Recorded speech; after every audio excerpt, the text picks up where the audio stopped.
수가성 여인에게 꽁꽁 숨겨놓은 죄가 있었습니다.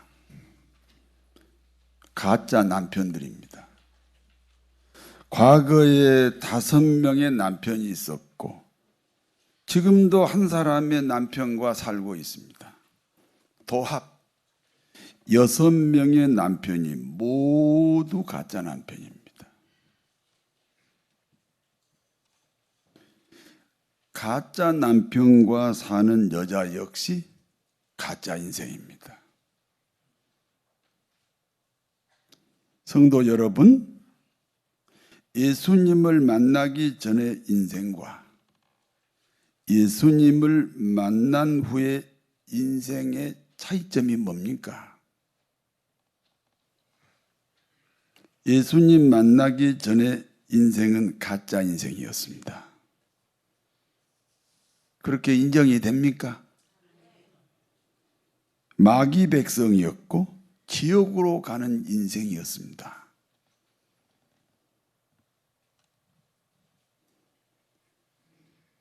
수가성 여인은 꽁꽁 숨겨놓은 가짜 남편을 끄집어낸 예수 그리스도로 말미암아 가짜 인생이 진짜 인생으로 바뀌었습니다. 내가 누구인지, 내가 얼마나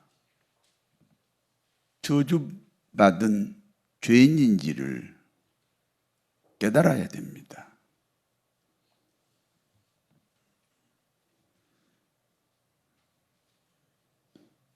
예수 그리스도로 말미암아 가짜 인생이 진짜 인생으로 바뀌었습니다. 제사함 받아 하나님의 자녀 그리스도인이 되었습니다. 예수 믿고 구원받은 수가성 여인의 변화가 무엇입니까? 첫 번째는 물동이를 버린 거예요. 세상에서 소망을 찾지 않습니다. 오직 예수 그리스도에게서 인생의 해답을 찾습니다.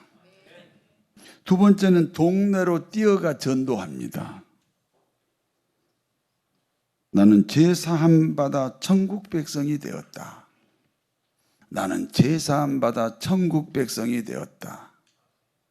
우리 모두는 주님 앞으로 가자. 하나님이 독생자 아들을 십자가에 매달아 죽였습니다. 그러니까 하나님 입장에서는 우리를 구원하시기 위해서 엄청난 투자를 하신 거예요. 자기 아들을 죽이는 투자를 하신 거예요. 희생을 하신 거예요. 그렇게 투자해서 우리를 구원하신 이유가 있습니다. 나를 통해 또 다른 사람을 구원시키라는 하나님의 목적인 줄로 믿습니다. 구원받은 다음에 너 잘 먹고 너 잘 살아라. 그게 기독교가 아니죠. 하나님의 목적으로 살아야지요.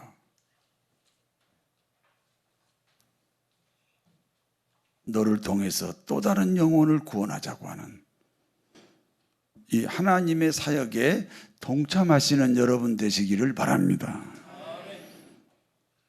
예수님은 수가성 여인을 만나시고 곧장 갈릴리로 가셨습니다. 그러니까 사마리아 땅인 수가성에서 갈릴리까지는 이틀이 걸리는 거리입니다. 요한복음 4장 45절 같이 읽습니다. 갈릴리에 이르심에 이는 자기들도 명절에 갔다가 예수께서 명절 중 예루살렘에서 하신 모든 일을 보았음이니라. 예수님은 갈릴리 지방 가버나움에 도착하셨습니다. 예수님이 갈릴리 지방 가버나움에 도착했을 때 그곳 사람들로부터 대단한 환대와 환영을 받습니다. 환대하고 환영하는 이유가 있습니다. 예수님이 6월절 명절에 예루살렘 성전 안에 장사꾼을 몰아내신 적이 있습니다. 그때 그 현장에 갈릴리 지방 가버나움 사람들도 함께 있었습니다. 그러므로 예수님에 대한 존경심을 가지고 있었습니다. 그런데 자기들이 존경하는 바로 예수 그리스도가 자기들이 사는 고장으로 오셨잖아요. 그러니까 환대하고 환영을 한 것입니다. 예수님은 가버나움을 떠나 이번에는 가나라는 마을로 가셨습니다.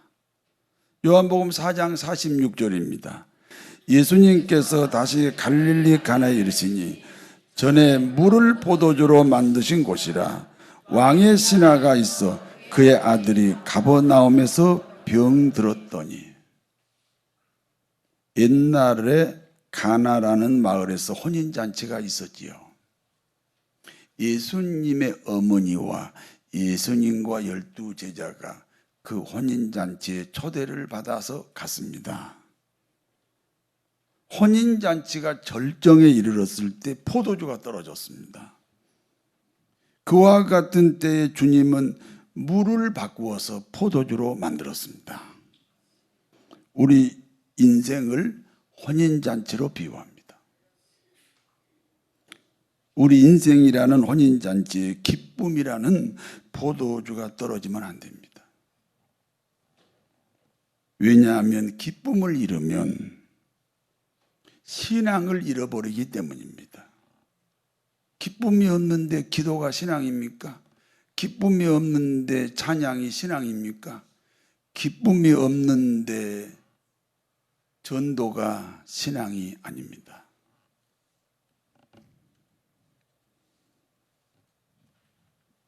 근심 덩어리 인생, 물 같은 인생이 기쁨이 충만한 포도주 같은 인생으로 바뀌어야 합니다. 그 비결은 오직 한 가지. 하인들처럼 항아리에 물 채워라 채웠잖아요. 이제 그 물을 떠서 포도주 찾는 연회장에게 갖다 줘라. 하인들은 이해도 안 가고 상식적으로도 말이 안 되지만 주님이 말씀하시니까 순종했잖아요.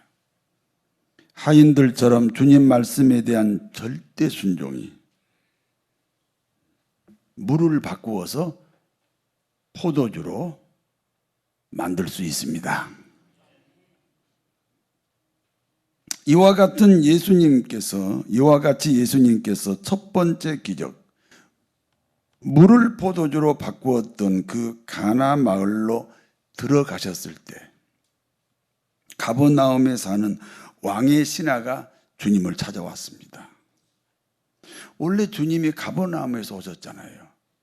그런데 그 가버나움에 사는 왕의 신하가 이 가나라는 마을까지 주님을 찾아왔습니다. 가버나움에서 가나까지는 약 34km입니다. 우리식으로 하면 약 100리예요. 하루길입니다. 왕의 신하이면 권력도 있고 명예도 있는 사람입니다. 그런데 그가 하루길을 걸어서 주님을 찾아왔습니다. 그리고 이렇게 말합니다. 내 아들이 병이 들었습니다. 살 가망이 없는 죽을 병에 걸렸습니다. 그러니까 주님이 가버나움에 계실 때는 그 아들이 건강했습니다. 주님이 떠나신 후 갑자기 이 왕의 신하의 아들이 병이 걸렸는데 그게 죽을 병이라는 겁니다. 예수님께서 왕의 신하에게 말씀합니다. 너희는 표적과 기사를 보지 못하면 도무지 믿지 않는구나 하시면서 말씀합니다. 내 아들이 살아났다. 한번 따라서 해보세요. 내 아들이 살아났다. 왕의 신하는 내 아들이 살아났다 하시는 주님의 말씀을 믿고 가버나움으로 돌아갔습니다. 집에 돌아와 보니까 아들이 죽을 병에서 깨끗하게 치료가 되었습니다. 왕의 신하의 아들이 언제 치료가 됐나요? 죽을 수밖에 없는 병에 걸렸는데 언제 치료가 됐습니까?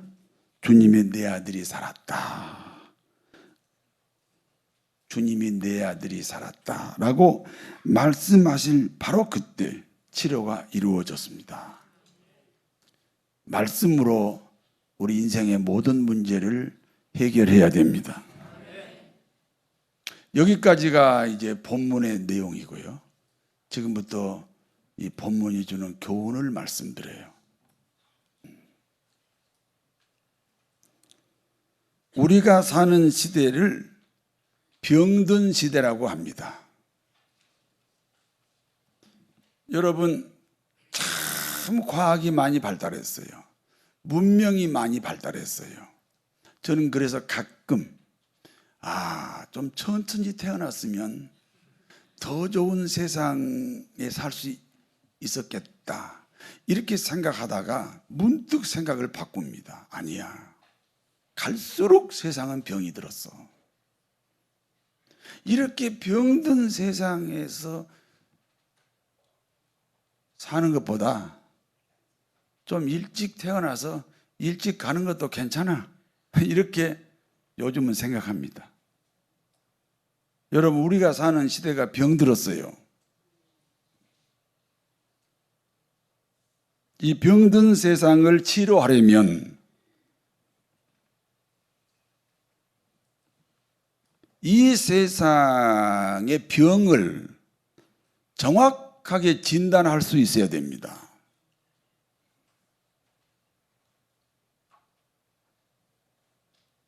그래서 현재 세계 여러 나라는 다 접어두고 우리나라 상황만 제가 조금 말씀드릴게요. 그래서 우리나라 상황을 설명하려면 아무래도 고종 황제 때부터 이 얘기를 꺼내야 되겠다 이렇게 생각하고 있습니다. 괜찮지요? 당시 문무백관들이 하는 정치는 당파 싸움입니다.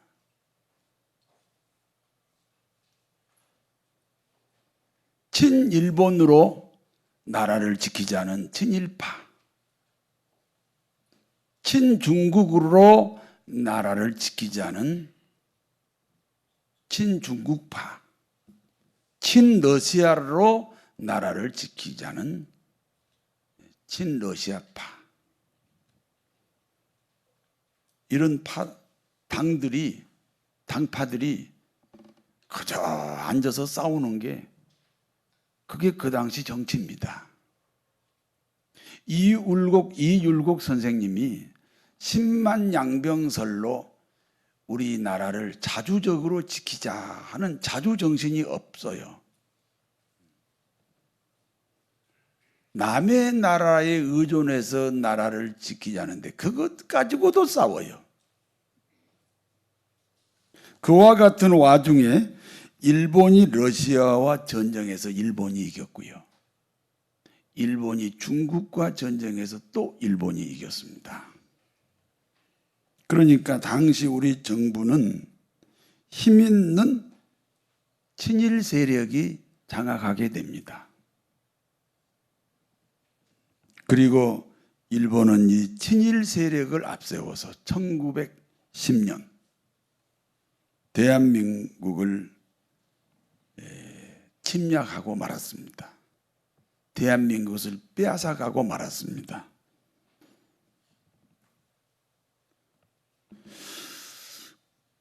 그 후 우리 대한민국은 나라를 빼앗긴 지 36년이 됐습니다. 그러니까 1945년 일본은 미국과 소련을 중심으로 하는 연합국에 의해 항복을 합니다. 일본의 항복으로 우리에게는 해방의 기회가 됐습니다. 중요한 것은 우리나라의 해방은 자력이 아니라 외세에 의하여 이루어졌다는 것입니다.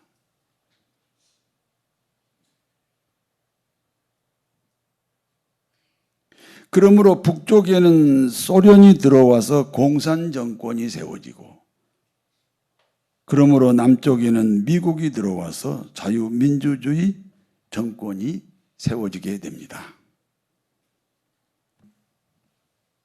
올해는 2020년입니다. 그러니까 나라는 해방이 되었는데 분단된 국가로 75년의 세월이 흘렀습니다. 북쪽은 공산주의 국가로, 남쪽은 자본주의 국가로.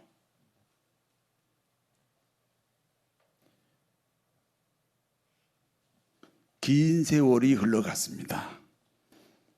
남쪽 대한민국의 구조는 자유민주주의 시장경제라고 합니다. 자유민주주의 시장경제라는 이 세 단어를 제가 잠깐 설명합니다. 첫 번째, 자유입니다. 자유의 중심은 개인의 가치를 말합니다. 국가는 개인의 가치를 지키는 울타리와 같습니다. 그런데 국가가 왜곡된 개인의 가치를 보호하겠다는 데 문제가 생겼습니다. 왜곡된 개인의 가치를 보호하겠다 하는 것이 오늘 현재 우리가 사는 이 시대의 문제입니다. 성차별 금지라는 계물 사상을 보호하겠다는 것입니다. 오늘은 남자로 살고 내일은 여자로 살겠다. 금년에는 남자로 살고 내년에는 여자로 살겠다. 남녀의 벽을 없애는 거예요. 남자, 여자 이게 참 차별이 심하네. 그렇지요? 이 벽을 없애버려요. 누가 남자인지 누가 여자인지 그 차별을 없애버리는 거예요. 남녀의 벽을 없애는 것이 남녀를 차별하지 않는다는 이론이에요.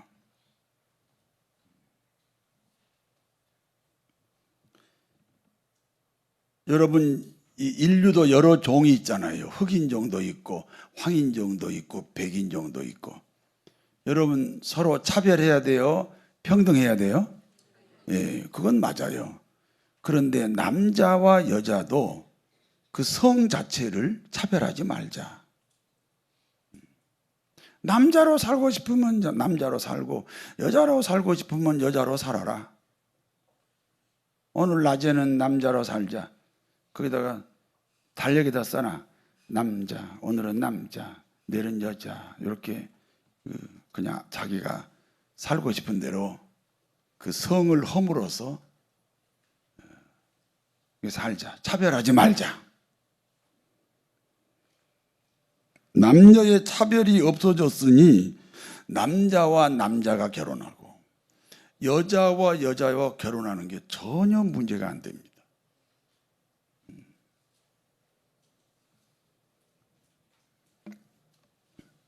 문재인 정부는 성차별 금지 입법을 하려고 합니다. 입법을 하면 어떻게 됩니까? 왜곡된 성을 가진 사람들이 잘못되었다 말을 하면 법을 어기게 됩니다. 우리나라는 법치국가잖아요. 법치국가의 중심이 제형법정주의예요. 법이 있는 곳에 죄가 있어요. 성차별 금지를 법으로 만들면 동성애가 잘못되었다고 말을 하면 법을 어기기 때문에 죄인이 되고 거기에 해당되는 처벌을 받는다. 벌금을 물거나 감옥에 가게 됩니다. 저는 지금 말씀드려요. 동성애를 반대합니다. 여러분, 동성애 제가 반대한다니까요. 이 법이 만들어지면 그 얘기를 하면 법을 어겼으니까 내가 감옥을 가야 돼.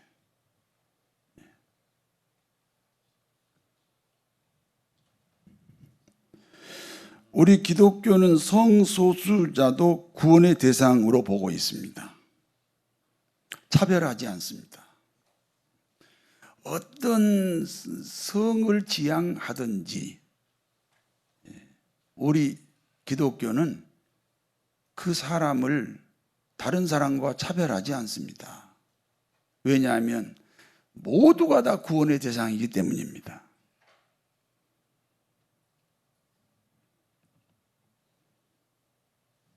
그러나 차별 금지 입법을 반대하는 거예요.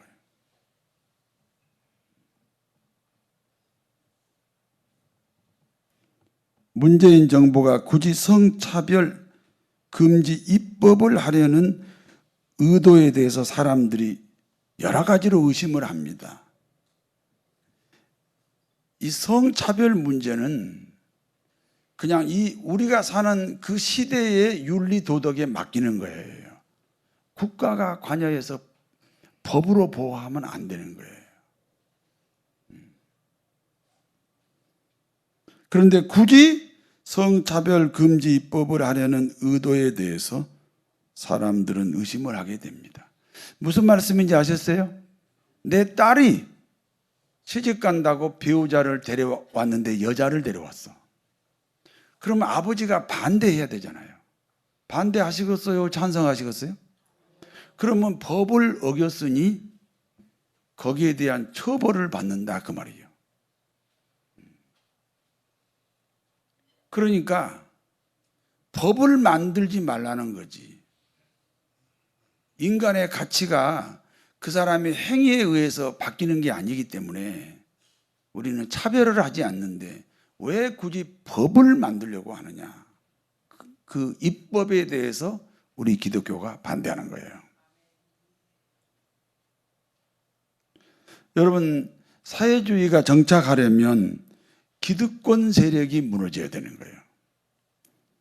과거에는 피지배 계급을 동원해서 무력으로 지배 계급을 무너뜨린 적이 있어요. 사회주의는 평준화가 안 되면 정착할 수가 없기 때문에 이 지배 계급을 무력으로 무너뜨렸던 역사를 가지고 있습니다. 지금은 그렇게 할 수가 없어요. 그러므로 동성애 보호 입법을 만들어서 동성애를 반대하는 기득권을 무너뜨리겠다. 동성애 법을 만들어서 기득권을 무너뜨려서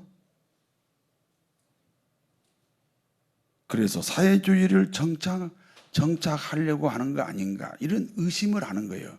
의심을 한다고 의심을. 설마 그렇게 하겠습니까마는 왜 굳이 입법을 하려고 하는지.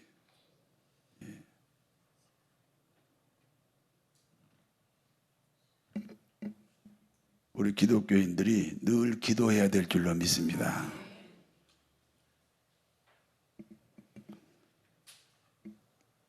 자유라고 하는 이 개인의 가치를 왜곡시키는 그런 중병에 우리가 사는 이 시대가 이런 중병에 걸려 있다는 것이 첫 번째입니다. 두 번째입니다. 민주주의 제도입니다.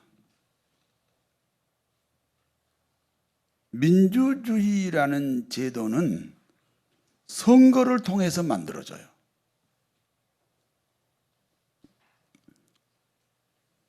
여러분 옛날에 선거할 때는요. 흰 고무신을 돌려서 표를 얻었어요. 이거 아시는 분은 나이가 좀 드신 거예요. 옛날에는 국회의원 출마하고 시장 출마하면 흰 고무신을 돌렸다니까요. 그래서 그때는 코로나가 없었어요. 코로나가 가장 무서운 것이 흰 고무신 백신이거든요.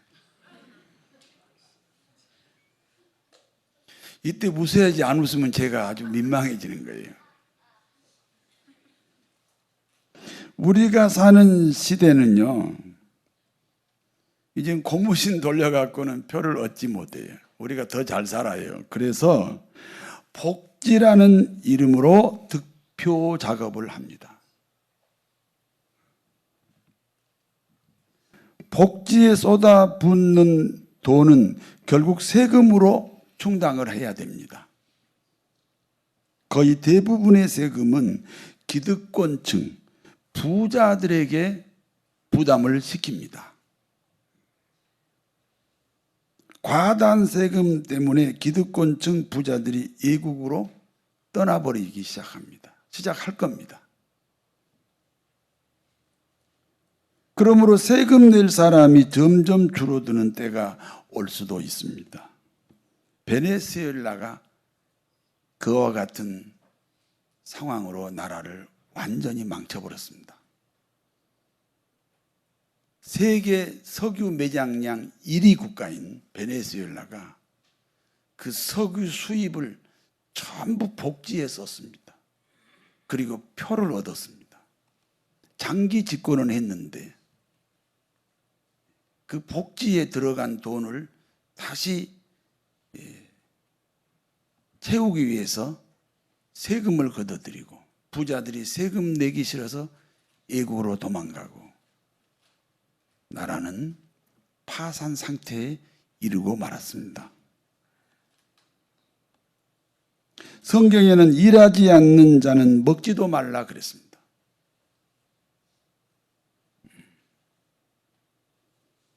들어보셨어요?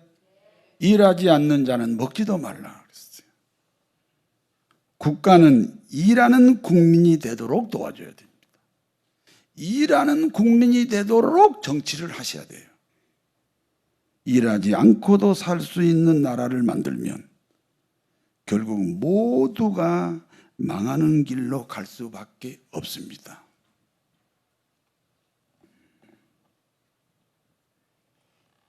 민주주의 제도는 선거를 통해서 만들어지는데, 이 선거 득표 작전이 차라리 고무신이었으면 훨씬 더 좋았다. 그러면 코로나도 없고, 복지가 굉장히 좋은 건데 반드시 국가가 해야 할 일인데, 이 복지가 문제가 되어서 나라를 병들게 할 수도 있다는 사실을 우리가 한 번쯤은 생각해야 된다. 내 친구가, 나이가 좀 많은 친구가 있어요. 아주 가난한 친구예요. 전화를 했어요. 어디서 사니? 집이 한 채 생겼다. 어떻게 집이 생겼니? 국가에서 집을 줬다. 참 좋은 나라구나. 좋은 나라죠. 어려운 사람을 위해서 복지를 쓰시는 건 좋은데, 일하지 않아도 살 수 있는 방식으로 복지를 하면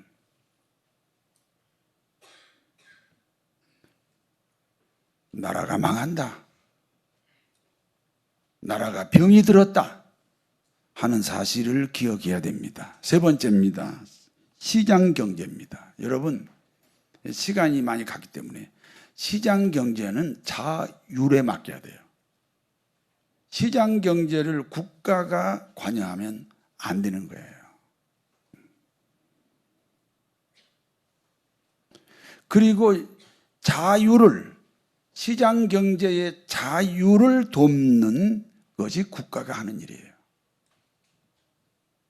지금 우리가 사는 시대는 세계 경쟁에서 이겨야 국내 문제가 해결되는 그와 같은 경제 체제예요.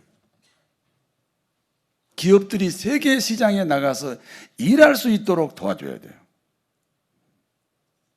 국가관이 바뀌어야 돼요.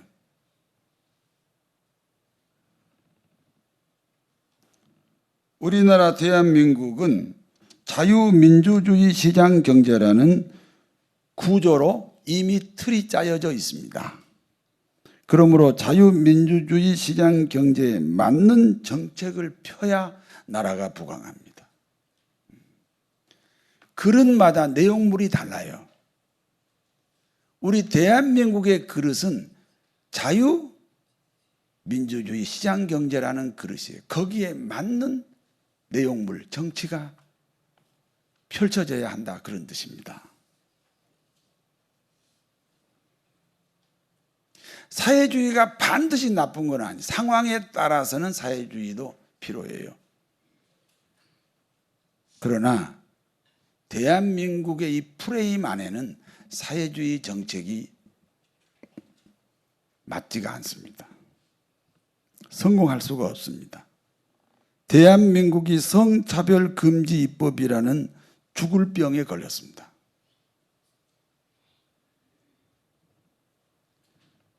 동성애 차별하지 말자라고 하는 죽을 병에 걸렸습니다.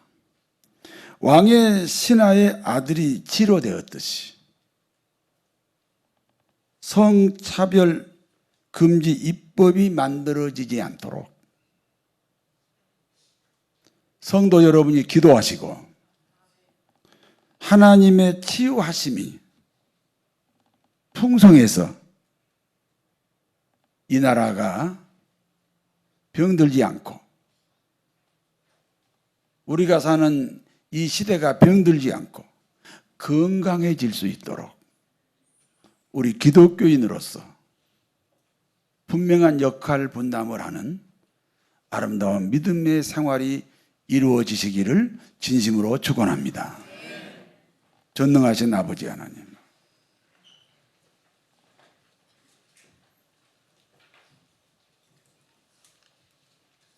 개인의 병도 하나님이 고쳐주시옵소서. 이 민족의 병도 하나님이 고쳐주시옵소서.